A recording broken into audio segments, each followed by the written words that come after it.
Hello, I'm going to be going over the Unit 1 assignment I have open right here. Over here is the Word doc I'm going to be using to show the macros working. So I don't know if this screen is cutting this off or not. I'll see if I can expand it. I guess you can only go one way. Alright, well I'll just move it that way. So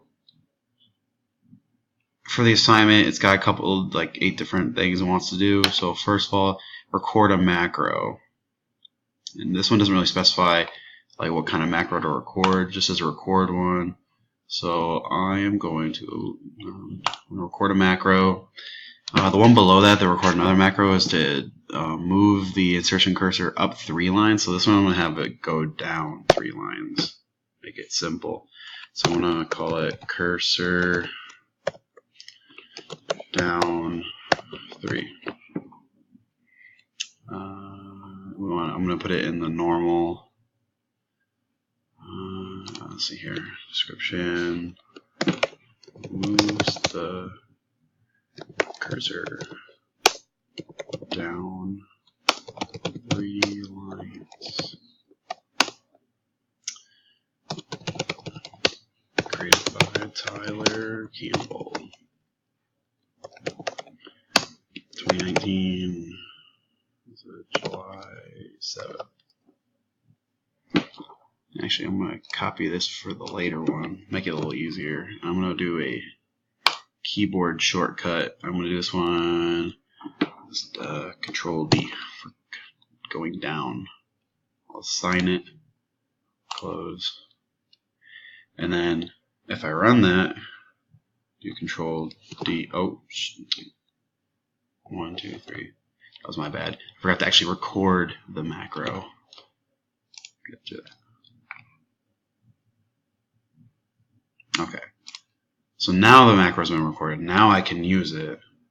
Go Control D. There you are. And it'll go down those 3 lines. This is line 1, then 1, 2, 3 lines here, and then the 4th line. So I do that again. Control D runs it. So that's the that first macro there, and then I'll do the second one, which was to move it up 3 lines. So I'll keep it there. Record macro. Call it cursor up 3. Put that in here. Change this. So it moves the cursor up 3 lines. Keyboard shortcut. Do Control U. I'll assign it. Close out of that. Let's go 1, 2, 3. We'll stop that. So the macro has been recorded. So if I come down here, Control U, boom, it works. So I can just go back and forth. Control D, U, D, U. Just go back and forth. So assign a macro button to a button or keyboard shortcut. So I did the keyboard shortcuts as you saw there. Macro assignment, assign an existing macro to a new quick access toolbar button. Okay, so I'll do that. Might have to full screen this. I'll just full screen it, make it a little easier. Okay, so I'm here. I want to turn it into the quick access toolbar button. This is the one I have right now for the transpose word right. That was in the assignment. I'm going to add, right click, customize quick access toolbar. And I'm trying to remember, I got to go here. Macros, and I'll just do the one that goes down. We'll just do that one. Add it over here, modify it. Is there an arrow pointing down? Yeah, there is. Is there? Actually, I like this bigger one. I'm gonna use this bigger one. And the display name,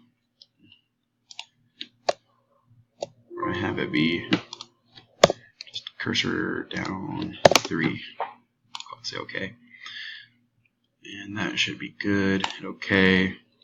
And then right here, here it is. It goes down 3 when I click that. So I move this back over this away. assign it to the quick access toolbar button. Did that. Run a macro. You can run it by pressing a shortcut key combination. So you saw that when I do control like U, I go up, and control D, I can go down with that. Execute a macro from the Visual Basic Editor. So to do that, well, more easily, I could just what was it? It's Alt F8. Yeah.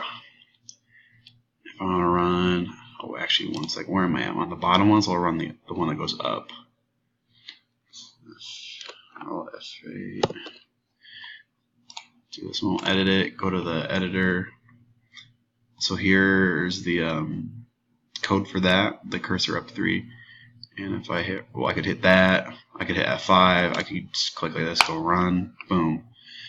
I'll X out of that, and then boom, we're back up to the top. So that's how you can run it from the editor. Make sure it works, and then delete the macro, and then restore the macro. So to delete a macro, you can easily just go to View Macros 1. You can just Alt F8, get to this menu, and for example, let's do,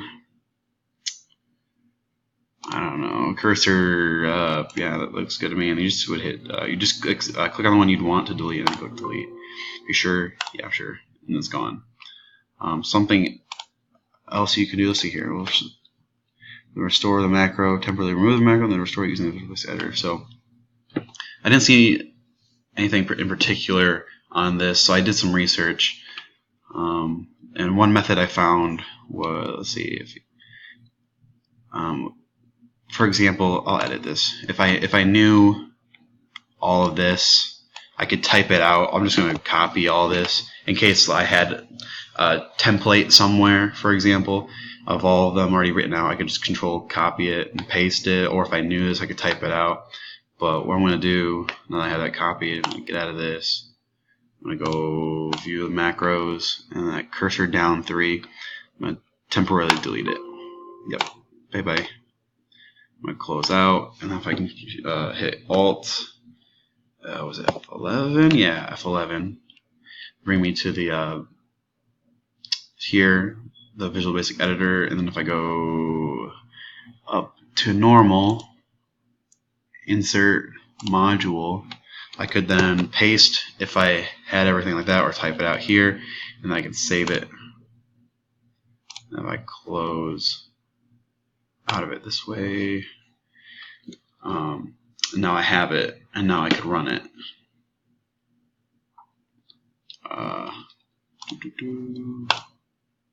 Like you're here, cursor down 3, run it, boom, still works. And like you can see, it's back after I already deleted it. So that's how you could restore it through the editor if you removed it, for example. So that is all of the Unit 1 assignment. If you have any questions, let me know. Other than that, thank you very much for watching.